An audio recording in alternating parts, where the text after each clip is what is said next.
உலகெங்கிலும் இருந்து இந்த நிகழ்வை பார்த்து கொண்டிருக்கின்ற சன் தொலைக்காட்சி நேயர்களுக்கு அன்பின் வணக்கம்.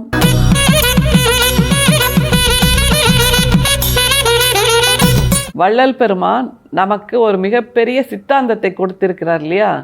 அது என்ன அப்படின்னா, அன்பை செலுத்துவது அப்படிங்கிறது எல்லா நேரமும் அவர் சொல்லிகிட்டே இருக்கார். அதை தவிர பசிப்பினி நீக்குதல் அப்படிங்கிறத மிக அற்புதமான ஒரு தவ வேள்வியாக 200 வருஷத்துக்கு முன்னாடி ஆரம்பித்தார். அணையா அடுப்பு அப்படிங்கிறது வடலூரில் இன்றளவும் எத்தனையோ சன்மார்க்கிகளின் வயிற்று பசியை போக்கி கொண்டிருக்கிறது அப்படிங்கிறது மிக முக்கியமான ஒரு தகவல்.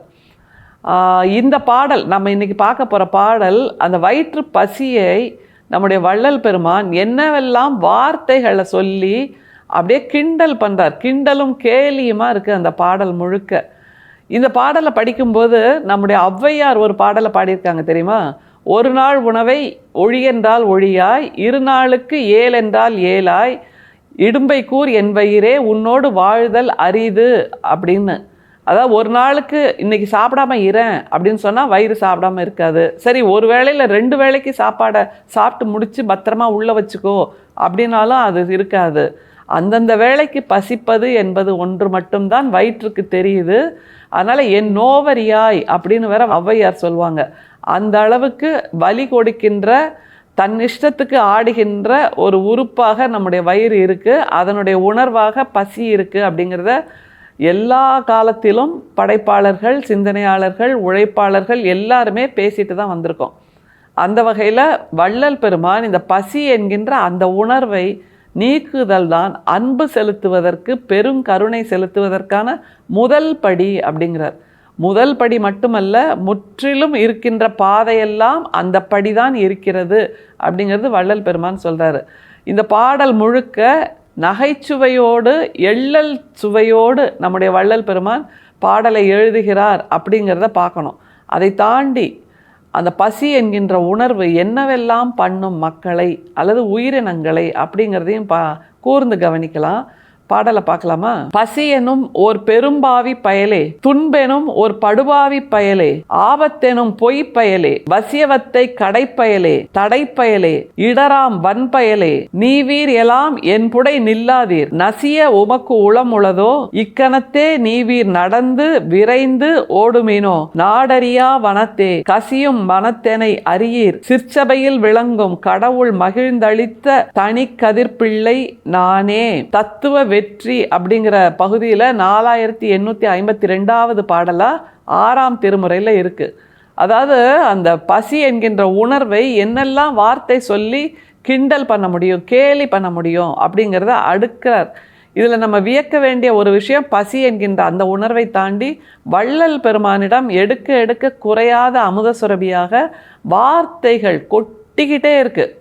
இந்த வார்த்தைகள் கூட இலக்கணத்தோடு கூடிய அல்லது பண்டிதர்களின் மொழியாக இல்லை அப்படிங்கிறதையும் நம்ம மனசில் வச்சு பார்க்கணும்.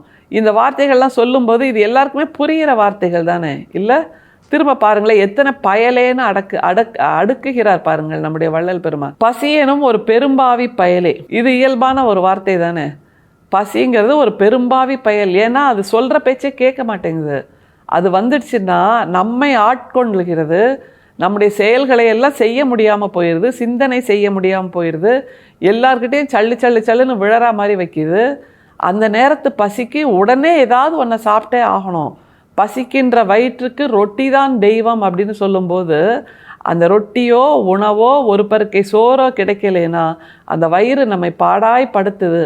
அதை எப்படி அடக்குவது, அதிலிருந்து எப்படி மீண்டு வருவது, அதுதான் ஆகப்பெரிய கருணை என்று நம்முடைய வள்ளல் பெருமான் சொல்லி தர்றார். பசி எனும் ஒரு பெரும்பாவி பயலே, துன்பெனும் ஒரு படுபாவி பயலே. துன்பம் படுபாவி பயலே அப்படிங்கிறாரு. பசிங்கிறத நீ மிகப்பெரிய துன்பம். ஏன்னா எல்லா துன்பமையும் யோசிச்சு பாருங்களேன். இப்போ உடனடியாக கொஞ்சம் பணம் வேணும் அப்படின்னா ஒரு நாளை கூட நம்ம கடத்திடலாம். உடனடியாக ஒரு இடத்துக்கு போகணும் அப்படின்னா அங்கே போகாமல் கூட ஒரு நாளை கடத்திடலாம். ஆனால் பசியை அப்படி நாளைக்கு சாப்பிட்டுக்கலாம் அப்படின்னு இருக்க முடியுமா? இல்லை. பசி வந்துடுச்சுன்னா அந்த நொடி நமக்கு உணவு வேண்டும். அந்த நேரத்தில் பசியை அடக்கியாக வேண்டும். அப்படின்னா அது படுபாவி பயல் தானே.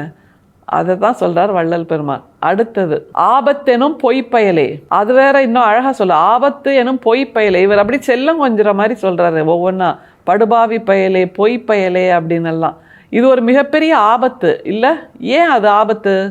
பசி வந்துடுச்சுன்னா எல்லா நல்லுணர்வுகளையும் நம்மிடம் காணாமல் போக்கிவிடும். நம்ம நிறைய கதைகளை பார்த்துருக்கோம், நிறைய சம்பவங்களை பார்த்துருக்கோம். பசி வந்ததுனால ஹோட்டலில் போய் திருடினவங்கள்லாம் நம்ம ஊரில் நிறைய பேர் பார்த்துருக்கோம் அந்த கதையெல்லாம். ஆனால் அப்படி திருடக்கூடிய வகையில் நாம் அவர்களை வைத்திருக்கிறோம் என்றால் சமூகம்தான் வெட்கி தலைகுனிய வேண்டும். அப்படிப்பட்ட நிலை வரக்கூடாது என்பதற்காகத்தான் வள்ளல் பெருமான் வடலூரில் அணையா அடுப்பை உருவாக்கினார். அதனால் பசிக்காக யாராவது தவறு செய்கிறார்கள் என்றால் அந்த தவறை செய்ய வைத்த சமூகத்தில் இருக்கின்ற நாம் தான் தலைகுனிய வேண்டும் என்பதைத்தான் இதில் வள்ளல் பெருமான் சொல்லித்தர்றார். அதனால தான் ஆபத்து அப்படிங்கிறாரு. ஏன்னா நம்மிடம் இருக்கக்கூடிய நல்ல விஷயங்கள், நல்ல குணங்கள் எல்லாம் காணாமல் போக்குவது இந்த பசி. அந்த பண்பு, இதை செய்யக்கூடாதே, இது அறம் இல்லையே அப்படிங்கிற நிலையெல்லாம் நம்மளை மறக்கடிச்சிரும். இல்லை, பசி வந்தால் 10ம் பறந்து போய்விடும். அந்த 10 என்ன அப்படின்னா, இந்த மாதிரியான அறங்கள், நல்ல குணங்கள், பொய் சொல்லக்கூடாது, திருடக்கூடாது, மற்றவர்களுக்கு துன்பம் விளைவிக்கக்கூடாது, மற்றவர்களை ஏசக்கூடாது, மற்றவர்களை பேசக்கூடாது. இந்த 10ம் பறந்து போய் எனக்கு இப்போ பசிக்குது, பசிக்கு சோறு வேணும், அந்த ஒற்றை உணர்வு மிஞ்சி நிற்க எதை வேண்டுமானாலும் செய்யக்கூடிய ஒரு துணிவை கொடுக்குது இல்லையா? அதனால தான் அதை ஆபத்தெனும் படுபாவி பயலே அப்படிங்கிறார். ஆபத்தெனும் பொய்ப்பயலே, வசியவத்தை கடைப்பயலே. அது என்னதுங்க வசியவத்தை கடைப்பயலேனா? அதை வசியம் செஞ்சிடுறது, மாயம் செய்கிறது, ஹிப்னாட்டிசம்னு சொல்லுவோம்ல, அந்த மாதிரி வசியம் செய்யும்போது நம்மளால் வேற எதையுமே செய்ய முடியாமல் போயிடும். அந்த நேரத்தில் இருக்கக்கூடிய ஒரே சிந்தனை பசி மட்டுமே அப்படிங்கிறத சொல்கிறார். அடுத்து என்ன பயல் வரார் பாருங்க, தடைப்பயலே இடராம் வன்பயலே. தடைப்பயல், ஏன்னா வேற எந்த வேலையும் நம்ம செய்ய மாட்டோம், எதையும் செய்யறதுக்கு முன்னாடி அது ஒரு பெரிய தடையாக ஹேர்டலாக வந்து நிற்கிது, அது ஒன்றாச்சு. வன்பயல் அப்படிங்கிறாரு, ஏன்னா எந்த நிலைக்கும் நம்மை தள்ளிவிடும். எனக்கு பசிக்குது, சோறு இல்லைன்னா எந்த நிலைக்கும் நாம் போகிறோங்கிற அந்த ஒரு வன்முறையை அல்லது நிகழ்வை நமக்குள் நிகழ்த்துவதால் அது ஒரு பயலே அப்படிங்கிறாரு. அடுத்தது, நீவீர் எல்லாம் என்புடை நில்லாதீர், நசிய உமக்கு உளமுளதோ. நீங்க என்கிட்ட வந்து நிக்காதீங்க, நசிய உமக்கு உளமுளதோன்னா உங்களை நான் இல்லாம பண்ணிடுவேன் அப்படிங்கிறாரு. எவ்வளோ ஆச்சரியமா இருக்கு பாருங்க. இத்தனை தூரம் பயலே பயலே பயலேன்னு 6, 7, 8ன்னு அத்தனை அடுக்கிக்கிட்டே போற நம்முடைய வள்ளல் பெருமான் எப்படி எழுந்து நிற்கிறார் பாருங்க விஸ்வரூபமா. என்கிட்ட வராதிங்க, என்கிட்ட உங்க சங்காத்தத்தை வச்சுக்காதீங்க.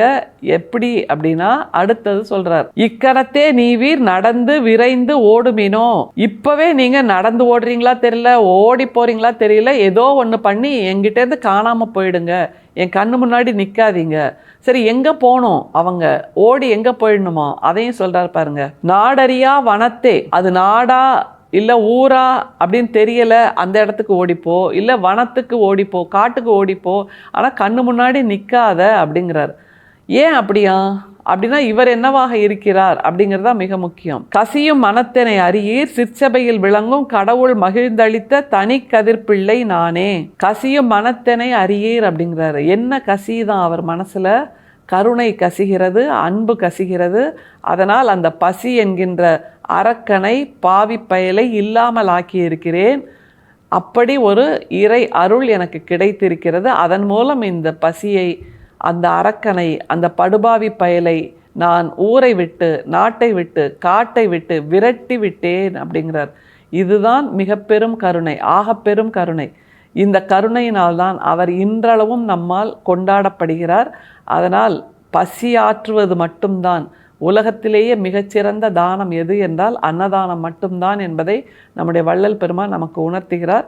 நாம் உண்பதற்கு முன் மற்றவரின் பசியாற்றுதலை நம்முடைய கடமையாக, தவமாக, வாழ்வியலாக செய்வோம்.